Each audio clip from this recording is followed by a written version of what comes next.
അപ്പൊ പിതാവ് പറഞ്ഞു അമ്മച്ചിയാണെ കുഞ്ഞിലെ ഒരു താരാട്ടുപാട്ടൊക്കെ പാടി കൊടുക്കുമായിരുന്നെന്ന്. ആ പാട്ട് ഞങ്ങക്ക് വേണ്ടി ഒന്ന് പാടിത്തരാവോ? എന്നാ ആ താരാട്ടുപാട്ട് അമ്മച്ചി കുഞ്ഞായിരിക്കുമ്പോ പാടുന്നേ. തേനോളും കൊച്ചു കുഞ്ഞ് അല്ലേ?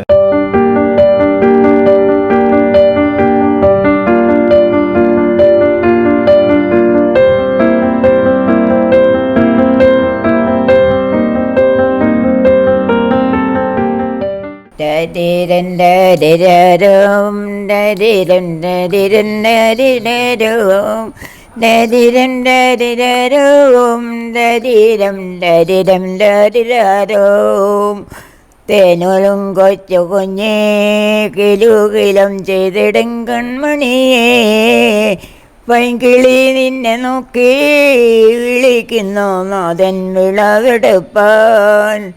ചരേ കിഴക്കു സൂര്യൻ മലകളിൽ കുങ്കുമം ചാത്തിടുമ്പോൾ ദൂരെ കുന്നുകയറി വിളകൊയ്യാൻ പോക നീ പൊന്നിഴകേ.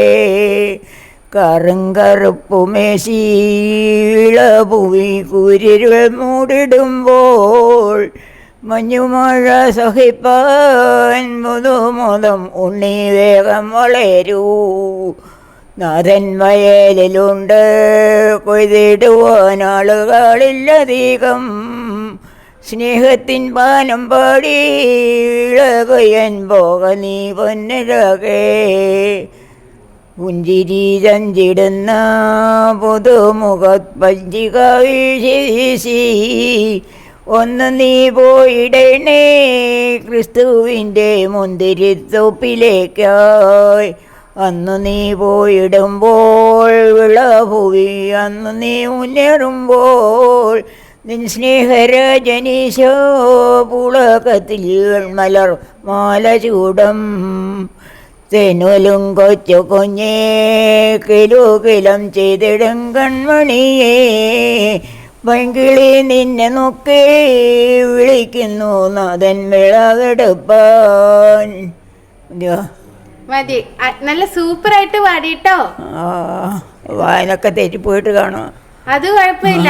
പണ്ടേ ഇത്ര അർത്ഥവത്തായ വരികളൊക്കെ പാടി പിള്ളേരൊക്കെ ഇത്രയും ദൈവവിളി പിള്ളേരൊക്കെ അതുകൊണ്ടായിരിക്കും കേറിപ്പോയത്. അതെ, ഒത്തിരി സന്തോഷമുണ്ട്. ഇപ്പൊ അമ്മച്ചിക്ക് എത്ര വയസ്സുണ്ട്? എത്രയുണ്ട്? 95 കഴിഞ്ഞു, 96 നടക്കണേ. ഇപ്പോഴും നന്നായിട്ട് പ്രാർത്ഥിച്ച് ഇങ്ങനെ ഈശോയെ സ്നേഹിച്ച് പോകാൻ പറ്റുന്നില്ലേ? ഇപ്പോഴും നന്നായിട്ട് പ്രാർത്ഥിച്ച് ബൈബിളൊക്കെ എഴുതി ഈശോയുടെ കൂടെ ഇങ്ങനെ പോകാൻ പറ്റുന്നില്ലേ? അത് ചുമ്മാ ഒരു പണിയില്ലാഞ്ഞിട്ട് ചുമ്മാ അങ്ങ് എഴുതുന്നുള്ളൂ.